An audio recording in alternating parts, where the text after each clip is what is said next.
मैं तो कहता हूं जो लोग नहाना चाहते हैं रोज नियम से, वो उनकी अच्छी बुद्धि काम कर रही है, नहाना चाहिए। घर पे जाने के बाद में ये गंगा कहां मिलने वाली है? बोतल में भर के ले जाएंगे, उससे क्या करेंगे? उसे देखना ही पड़ेगा। गरम गरम 2 रोटी खा ली, ऊपर से उस दिन की बोतल पूरी पी जाएंगे तो भी प्यास नहीं बुझेगी। इसलिए खूब खूब नहा लो जितना मिले। किसी को अस्थमा फस्तमा है, थोड़ी उम्र ज्यादा है, वो थोड़ा दोपहर को नहा लो। जो नए नए से बालक हैं वो जल्दी नहा लो। समय के साथ में अपने नहान को करते रहो। और कोई इस तरह बावड़ा मत बन जाना कि नहीं नहीं नहीं, सुबह सुबह कहीं नहाने से गंगा मैया खुश हो जाती है। गंगा मैया हर समय खुश है। डॉक्टर के पास में कभी भी जाओ, वो उसी समय इलाज कर देता है। रात को भी इमरजेंसी में जाते हैं तो डॉक्टर घर पे रहता है, हॉस्पिटल में नहीं रहता है। आपके आने से, डॉक्टर को मैसेज होने से वो आ जाता है। तो रात्रि में भी स्नान होता है। आपको अच्छा कब लगता है नहाना, तब नहाना है।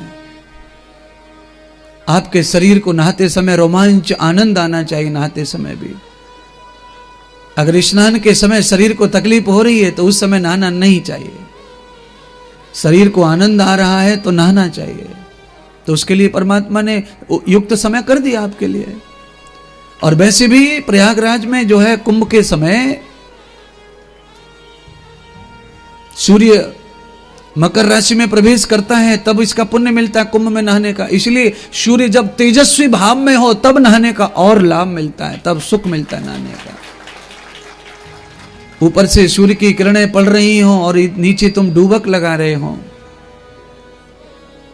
तो अग्नि तो पानी में रहती है और ऊपर से भी अग्नि, तो आपका पूरी तरह ऐसे समझ लो जैसे लोहार की भट्टी में लोहा डाल दिया और वो चारों तरफ से तप के निकलेगा। ऊपर से अग्नि, नीचे से अग्नि। और जब डूबक लगाते हो तो 10 दिशाओं से अग्नि ही रहती है पानी के अंदर। उससे पवित्र होते हैं। यद भद्रम तन्ना शुभः भद्रम कर्णेभिः शृणुयाम देवा। दोनों ही वेद के मंत्र के अक्षर हैं, शब्द हैं। यद भद्रम, ये वेद कहता है यद भद्रम तन्नः शुभः, जो मेरे कल्याण के लिए वो ही मेरे पास आए, और जो मेरे कल्याण के लिए नहीं है वो मुझसे दूर रहे। चाहे वो वस्तु हो, पदार्थ हो, व्यक्ति हो, चाहे पैसा हो। जो धन मेरा कल्याण कर सके वो मेरे पास आए, नहीं तो वो मेरे पास नहीं आए।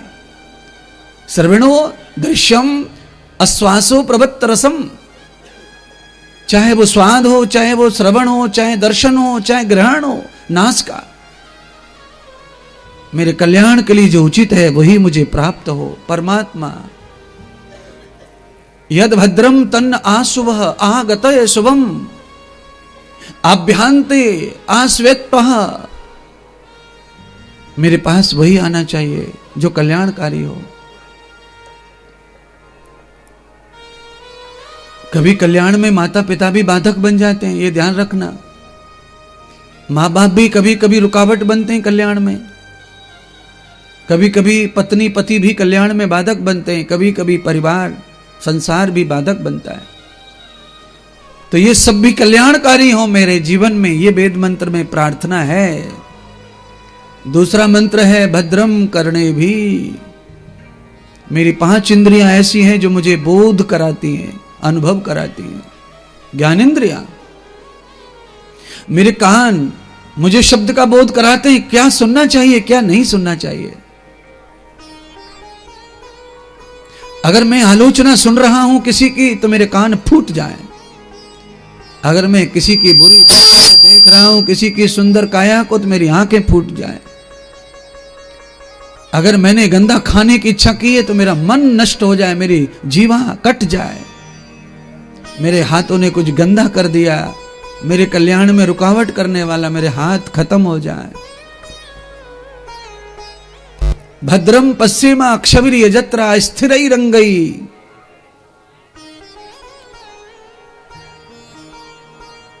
मेरे शरीर का एक एक अंग रोम रोम कल्याण करने वाला हो। ये सब कब बोलना चाहिए? जब गंगा में डुबक लगाओ तब बोलना चाहिए। हे गंगा मैया, मैं आप में प्रवेश कर रहा हूं, मेरे अंग कल्याणकारी कर दो। तांबे के ऊपर सोने का पानी फिरा दिया जाता है, और जो तांबे के ऊपर, पीतल के ऊपर सोने का कवर चढ़ा दिया जाता है, लेयर लगा दिया जाता है, पॉलिश मार दी जाती है, तो तांबा सोना दिखता है। और जब तांबे को पिघलाओ, खराब करो, तब सोना सोना अलग हो जाता है, तांबा अलग हो जाता है, पर सोना कभी दूर नहीं जाता है तांबे से। एक बार इस भाव से गंगा में नहाओगे तो पवित्रता सोने की तरह तुम्हारे ऊपर चढ़ जाएगी। और जीवन में जब भी तुमको अलग होना है पवित्रता से, गंदा कुछ करना है, खराब करना है, तो लिख लो, उसी समय पवित्रता अलग हो जाएगी तुमसे।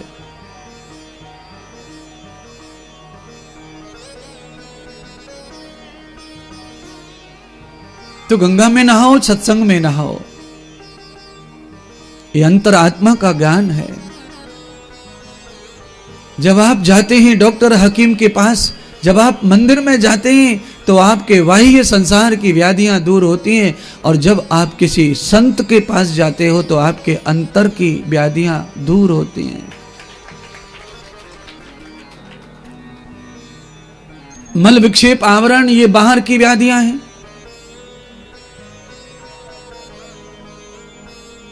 किसी को मल सता रहा है, किसी का पेट साफ हो नहीं रहा, परेशान है, किसी का ज्यादा साफ हो रहा है, परेशान है, किसी को दस्त लग गए, किसी का हो ही नहीं रहा है, किसी को बाथरूम बार बार आ रहा है, किसी को बाथरूम नहीं आता, किसी को कफ आ रहा है, किसी को सूखी खांसी आ रही है। ये क्या है? ये मल विक्षेप आवरण है।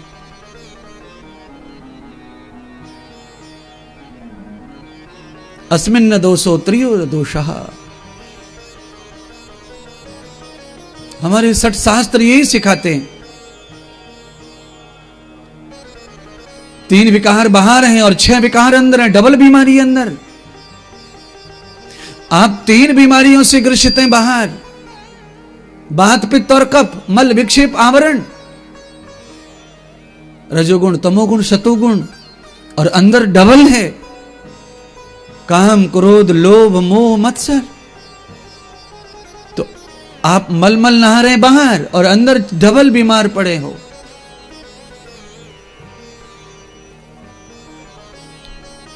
तो डबल तो अंदर है, और शरीर अगर बाहर अच्छा लग रहा है तो उसका मतलब है अंदर भी शरीर है। क्यों?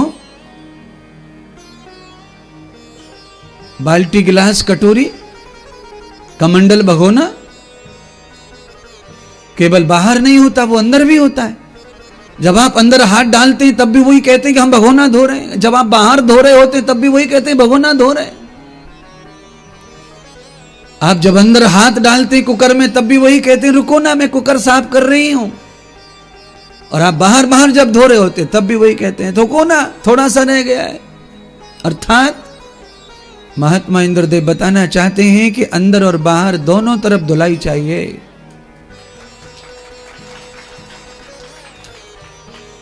त्रिविधस्तवेगम पुण्यार रुद्राम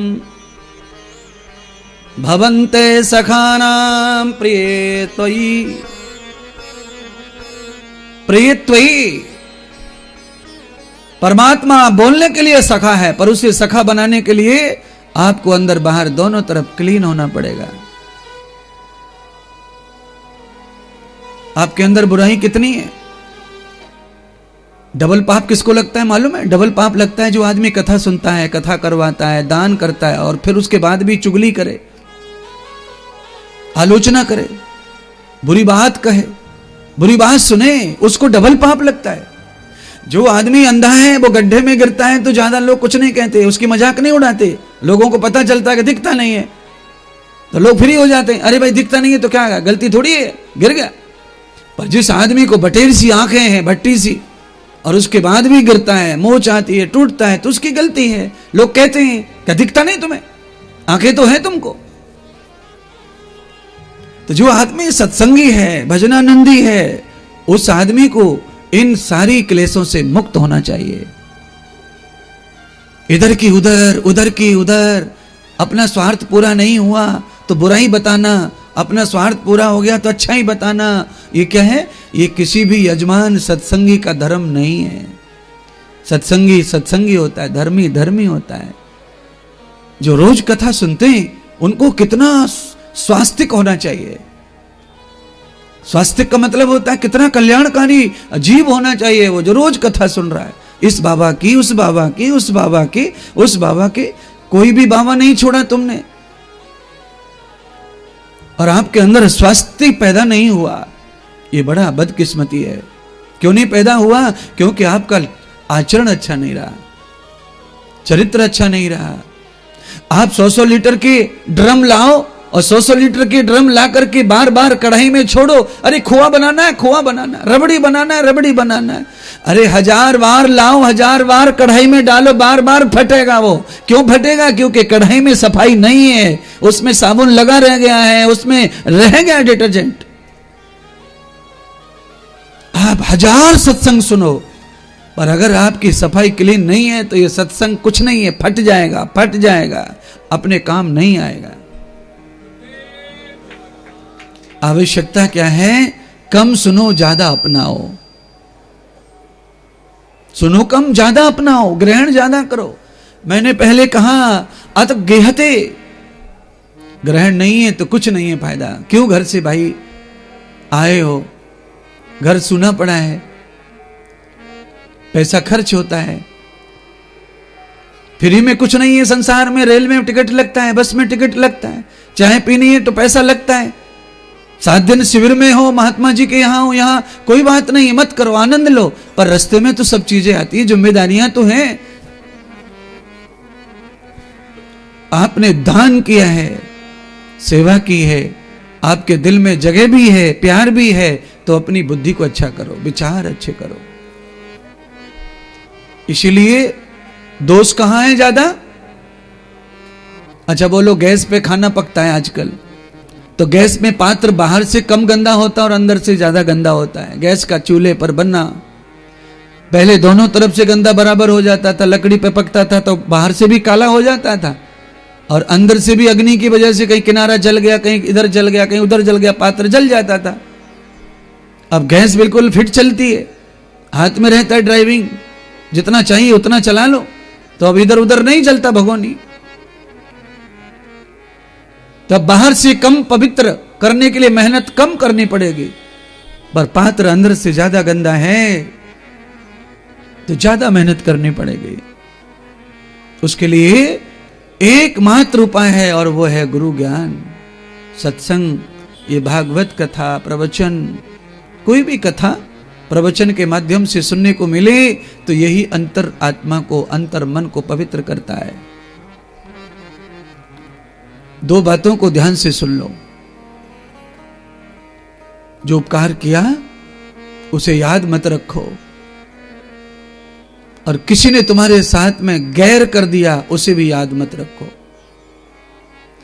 किसी ने तुम्हें याद मत रखो, और तुमने किसी को सुख दिया उसे भी याद मत रखो, तुम हमेशा सुखी रहोगे। तुमने थोड़ा सुख दिया, थोड़ा एहसान किया, उसको पकड़ के बैठे हो।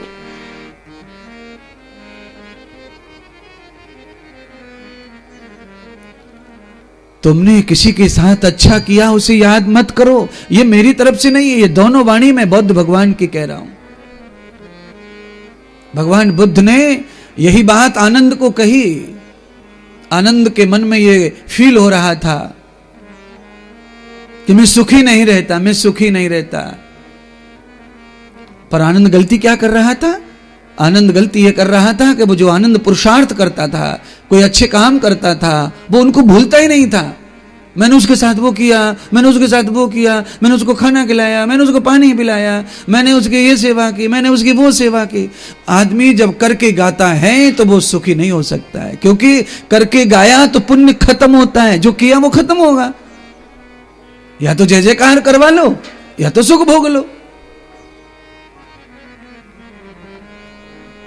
अगर 10 रुपए की चाय मिलती है दुकान पे तो उसके साथ में टोस्ट फ्री नहीं आएगा, उसके साथ बिस्किट नहीं देगा कोई। चाय की रेट ही 10 रुपए करके रखा है चाय वाले ने।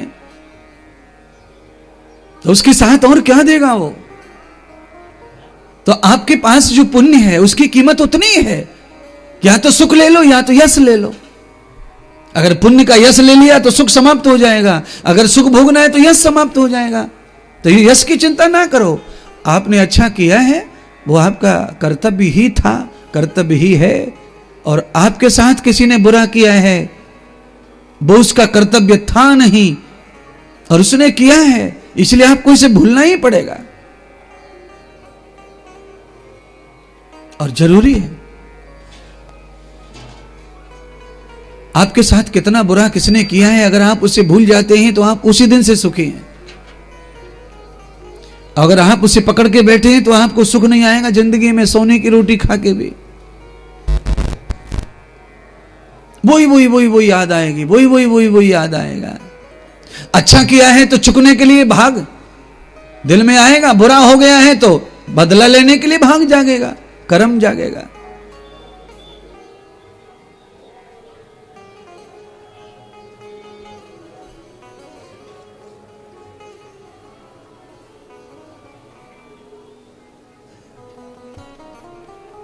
तो मैं नहीं चाहता हूं कि कथा के माध्यम से आप फ्री में ही टाइम वेस्ट करें।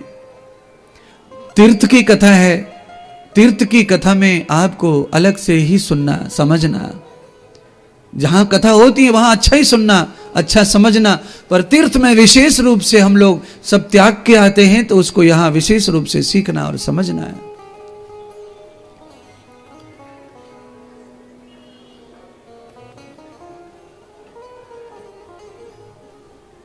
पर लोग दुमुखी नहीं रहना चाहिए। आपको पता है थाली में कई कनाठा, थाली का कोई भी कोना तरक जाए, दरार पड़ जाए तो लोग उसे अच्छा नहीं मानते। फिर कोई मेहमान आ जाए घर पे, मेहमान को थाली में भोजन परोसते हैं और उस थाली बीच में से कहीं से तटकी हुई है, चटकी है। तो हमारे घर में अनपढ़ माताएं भी इतना जानती हैं कि चटकी हुई, दुचकी हुई, टेढ़ी कटोरी चम्मच ये मेहमान को नहीं परोसनी है।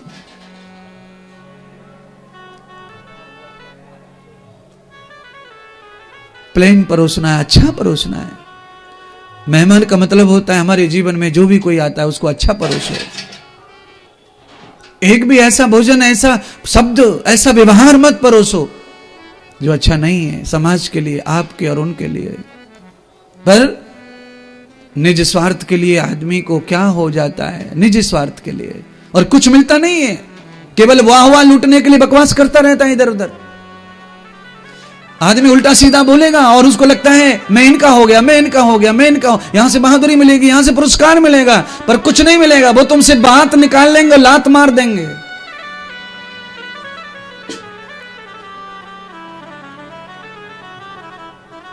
और फिर नकली